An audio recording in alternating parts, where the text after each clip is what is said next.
NDA की ही सरकार बन रही है देश में। हारी एक विचारधारा है। कौन सी? वो विचारधारा जो अखंड भारत का स्वप्न लेकर चल रही थी अपने दिलों में। मोदी जी ने जनता के लिए अपने बच्चों से बढ़कर काम किया, क्योंकि उन्होंने अपना जीवन सारा का सारा देश को दे दिया। आज एक वोट की ताकत देख लो, हमारे मोदी को झुकना पड़ा ना। आज हमारे मोदी को आंखें नीचे करनी पड़ी ना। आज मोदी के भाषण के अंदर वो गर्जना नहीं थी जो पहले हुआ करती थी। कांग्रेस की सीटें लगा लो और मोदी सरकार की इस बार की सीटें लगा लो 240। वो इन तीनों टेन्योर में भी मोदी जी सीटें पार नहीं कर पाए। अयोध्या ने बहुत बड़ा झटका दे दिया, क्योंकि किसी को उम्मीद नहीं थी। राम मंदिर एक बहुत बड़ा मुद्दा था, अयोध्या से ऐसा नतीजा निकल के आया, क्या मानते हैं? मैम देखो, अयोध्या का जो नतीजा आया उससे हम सभी लोग बीइंग ए सनातनी, हम सभी लोग हर्ट हैं, दुखी हैं, क्षुब्ध हैं। लेकिन हर चीजों को देखते हुए कुछ चीजों को हम इग्नोर नहीं कर सकते। मुझे एक चीज समझ में नहीं आ रही है, मैं अयोध्या के मुद्दे पर आऊंगा, लेकिन उससे पहले कुछ ध्यान केंद्रित कराना चाहूंगा आपका। आज हमारी पूरे भारत की मीडिया को क्या हो गया है कि वो पंजाब की उस सीट पर नहीं जा रही है जहां से अमृतपाल जैसा खालिस्तानी आतंकवादी जीत गया और अन्नामलाई जैसा राष्ट्रवादी हार गया, पूर्व आईपीएस अफसर हार गया, और एक ट्रक ड्राइवर और एक खालिस्तानी अमृतपाल जीत जाता है। डॉक्टर क्या नाम उसका, राशिद है, रईस है, समथिंग कुछ है, मुझे एग्जैक्ट याद नहीं आ रहा है, जम्मू कश्मीर से वो जीत गया। तो हम उस पर बात क्यों नहीं कर रहे हैं?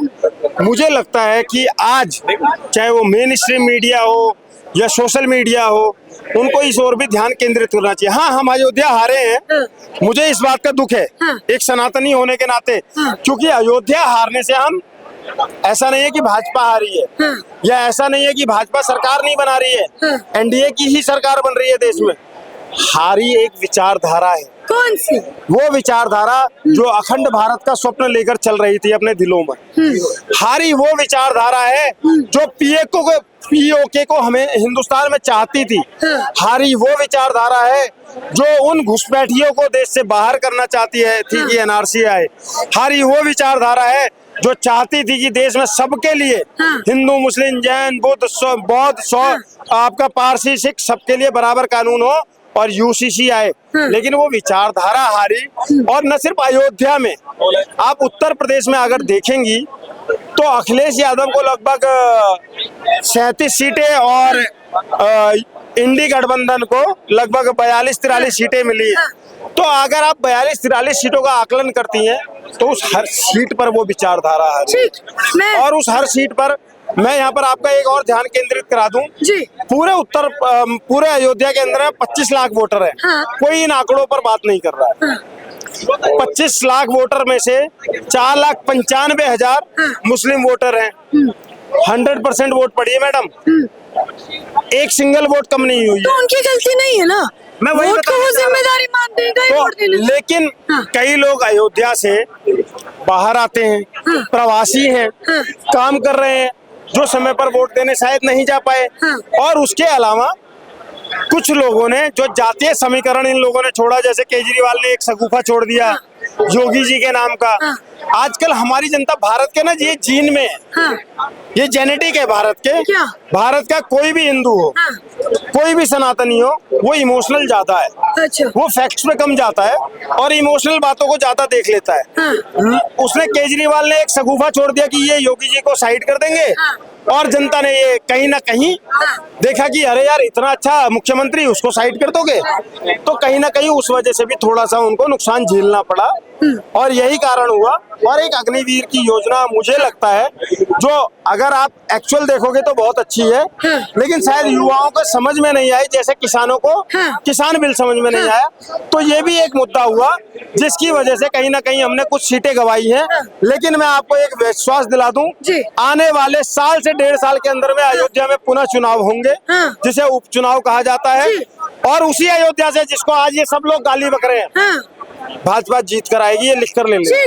सर, क्या नाम? मेरा अमित मिगलानी।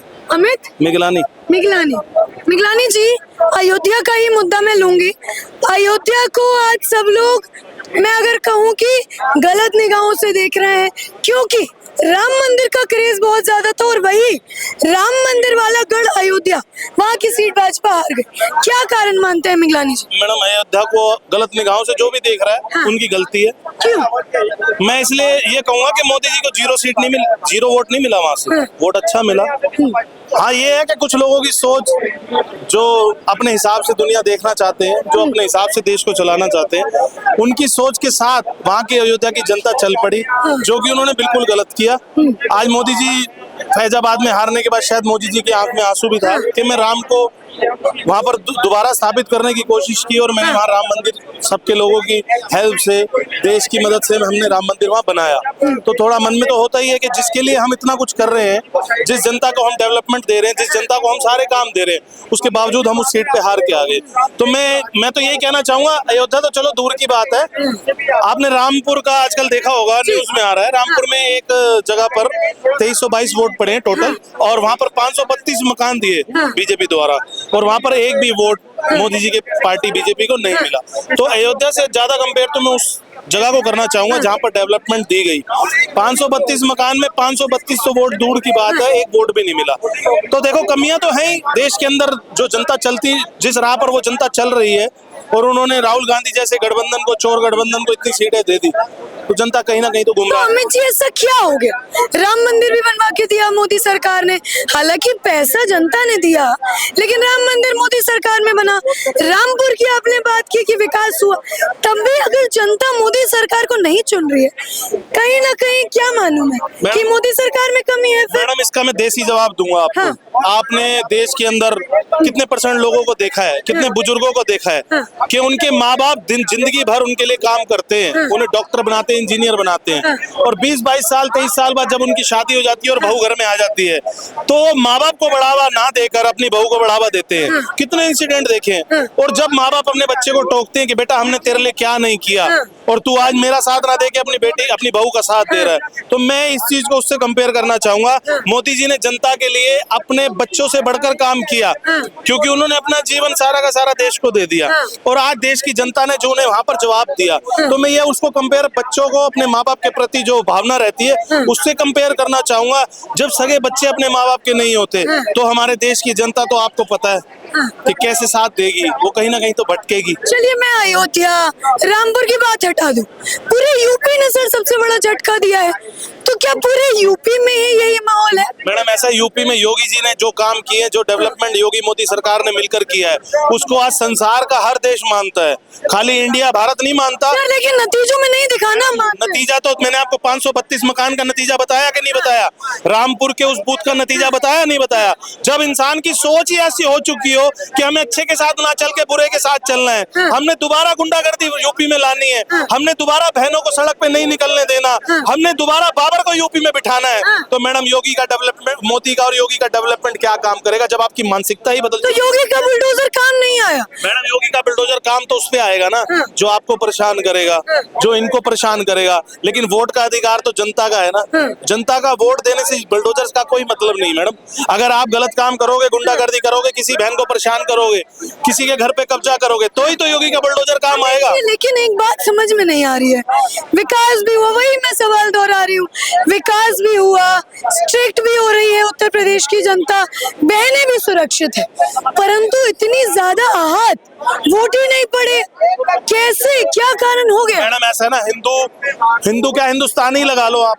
जिनको मोदी की जरूरत, जिनके लिए मोदी को आज जरूरत थी, 5 साल मोदी ने दिन रात जिनके लिए किया, उनको जरूरत थी घर से निकलने की, और जितना वोट विपक्ष ने डाला उससे ज्यादा वोट डालने की, वो लोग घर से ही नहीं निकले, आराम से बैठे रहे कि मोदी तो जीत रहे हैं, 400 पार आ रहे हैं, हमारे एक वोट से क्या होना। आज एक वोट की ताकत देख लो, हमारे मोदी को झुकना पड़ा ना, आज हमारे मोदी को आंखें नीचे करनी पड़ी ना। आज मोदी के भाषण के अंदर वो गर्जना नहीं थी जो पहले हुआ करती थी, तो ये बिकॉज ऑफ, मतलब हम लोगों की वजह से हुआ। हम लोग गर्मी देखकर बाहर नहीं निकले, वोट डालने नहीं गए। मैं एक बात बोलना चाहूंगा, 5 साल मोदी ने भी 46 डिग्री टेम्परेचर नहीं देखा, मोदी ने भी बारिश नहीं देखी, मोदी ने भी गालियां नहीं देखी, मोदी ने हमारे लिए डेवलपमेंट किया। उन्होंने ना नींद देखी, ना रोटी देखी, ना चैन देखा। उन्होंने डेवलपमेंट किया। हमारे सारे हिंदुस्तानियों को वही देखते हुए उस दिन जिस दिन वोटिंग थी, सिर्फ वो एक दिन राष्ट्र के नाम, मोदी के नाम करना था, ये 400 सीटें जरूर आती। वो लोग वोट डालने ही नहीं निकले। क्या लगता है अमित जी, ये जो 400 पार का नारा था, क्या भाजपा को इसी वजह से पछाड़ दिया गया? अगर मोदी सरकार 400 पार का नारा नहीं देती तो क्या जनता घर से निकलती वोट देने? मैडम, हम गलती एक्सेप्ट करते हैं। हाँ। हम कहते हैं हमने 400 पार का नारा दिया, हमारे 400 पार नहीं आए। हाँ। क्या वो विपक्ष या इंडी गठबंधन एक्सेप्ट करता है, जिसे वो अपने नेता दल का प्रधान बना रहे हैं, राहुल गांधी, पप्पू? मेरे को एक बात का जवाब दो मैडम, तीनों टेन्योर लगा लो, 2014, 2019, 2024, टोटल कांग्रेस की सीटें लगा लो और मोदी सरकार की इस बार की सीटें लगा लो 240। वो इन तीनों टेन्योर में भी मोदी जी सीटें पार नहीं कर पाए। वो किस चीज का दावा कर रहे हैं और किस बात पे कह रहे हैं कि मोदी झुक गया? लेकिन इस बार तो हो गया ना। देखिए, विपक्ष को इस बार उतना ही वोट मिल गया। अगर इतना ही गठबंधन में इतना ही वोट होता तो लाल किले से राहुल गांधी शपथ ले रहा होता। ये कान खोल के बात सुनो आप लोग, मीडिया वाले भी सुनो, बार बार इस सवाल को गुमराह मत करो। अगर उसको बहुमत मिला होता तो वो लाल किले से शपथ ले रहा होता। हमारा शेर 9 तारीख को शपथ ना ले रहा होता।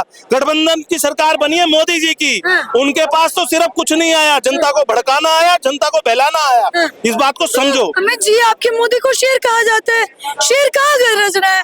शेर भी तो दुख में है कि 400 पार कहाँ हो पाया? तो ना शेर गरज रहा है ना, ये रहा, ये मोदी का अंश ही है, ये मोदी का भक्त ही है। आज यहाँ गरज रहा है खड़े होके तो मोदी की सरकार है तभी गरज रहा है। अगर मोदी हारे होते शायद हम आपसे पोलाइटली बात भी कर रहे होते, हम उनकी तरह झूठे दावे ना कर रहे होते, लेकिन हम मोदी जी को हारने नहीं देंगे मैडम। इस बात को आप, मेरी बात को नोट कर लो, वीडियो में रिकॉर्ड कर लो। 2029 का चुनाव इतिहास बदलने वाला चुनाव होगा, जो इस सरकार में नहीं हुआ ये 2029 की सरकार में होगा। शायद 400 पार मोदी जी के होने ही होंगे, 400 पार बिल्कुल होंगे। ये नारा हमारा सुन लो, और मोदी जी सीट पे हो चाहे ना हो, हम मोदी जी के साथ हैं और हम मोदी जी के साथ रहेंगे। हम वो शेर नहीं है जो गुफा देख के अंदर घुस जाएंगे, हम वो शेर हैं जो सामने रोड पर लड़ाई लड़ेंगे और मोदी जी से जो बेचारे रूठे हुए हैं और जो लोग वोट डालने नहीं गए हैं उन्हें मनाएंगे और आगे के लिए उन्हें सुशासन देंगे। हमें जी लगता नहीं है आपको कि वोट कम होने का कारण शायद ये भी है, बेरोजगारी बढ़ा दी, महंगाई बढ़ा दी, गरीब को और गरीब कर दिया, क्योंकि विपक्ष तंज कसने से पीछे नहीं हटे। महंगाई की बात आपको पता है, ये सारे भाई लोग खड़े हैं, महंगाई कहाँ बढ़ी है आप लोगों को पता है? ये याद कर लेना और इसे डालना भी। बाढ़ आ गई, प्याज, टमाटर, सब्जियां हो गई 200 रुपए किलो, 150 रुपए किलो, याद है आपको? नींबू हो गए भाइयों 200 रुपए किलो। जितने होटल थे, जितने ढाबे थे, सबने कर दी 150 रुपए प्लेट दाल। चाउमीन, बर्गर, खाने का हर सामान 30 रुपए की चाप 250 की हो गई। मोदी जी ने सब्जियां ला दी वापसी, 20 रुपए, 30 रुपए, दाल वहीं बिक रही है। ये मोदी चोरी कर रहे हैं या हम चोरी कर रहे हैं? ये महंगाई देश की जनता ही फैला रही है। मोदी सरकार आज भी 2 रुपए मैडम गेहूं दे रही है। आप मोदी को ब्लेम मत करो महंगाई के ऊपर। पॉपकॉर्न आज भी 400 का डिब्बा, 100 रुपए की पेप्सी मोदी जी अपने प्लांट में नहीं। और विपक्ष जो सिलेंडर पर घेर लेता है कि जब वही स्मृति ईरानी, अमित जी एक मिनट रुकिए, वही स्मृति ईरानी 400 के सिलेंडर पर जमीन पर आ जाती। बात सुनो मैडम, आपको पर्ची दिखाता हूँ कांग्रेस सरकार की, उसमें 1200 का सिलेंडर है। विश्वास करोगे? विश्वास करोगे कि नहीं करोगे? नहीं कर लेंगे अगर पर्ची 2012 की पर्ची दिखाता हूँ, 1200 रुपए का सिलेंडर। अभी आपको दिखाता हूँ आपके मीडिया के माध्यम से। आप दूसरी चीज सुनो, ये कहते हैं भाइयों महंगाई है, मेरे को इतना बताना सिर्फ सिलेंडर कितने रुपए बढ़ गया? 200 या 400 बढ़ गया मैडम? 70 साल की कांग्रेस 800 रुपए पेंशन देती है। 70 साल के अंदर मोदी सरकार 10 साल के अंदर वही पेंशन 3000 कर देती है। ये 2200 का गैप किसी को नहीं दिखा क्या? तो बेरोजगारी भी तो बढ़ रही है ना अमित जी। पहले बताओ, ये दिखा बेरोजगारी?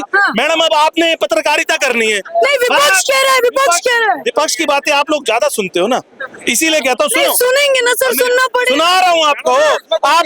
आप पत्रकारिता कर रहे हो आज यहाँ पे, आपकी इनकम हो सकता है 20,000, 25,000, 50,000 हो। अब आपके मन में काम ना आ जाए जी मैं NDTV की मेन पत्रकार बनना चाहती हूँ, हो जाएगा? हो जाएगा?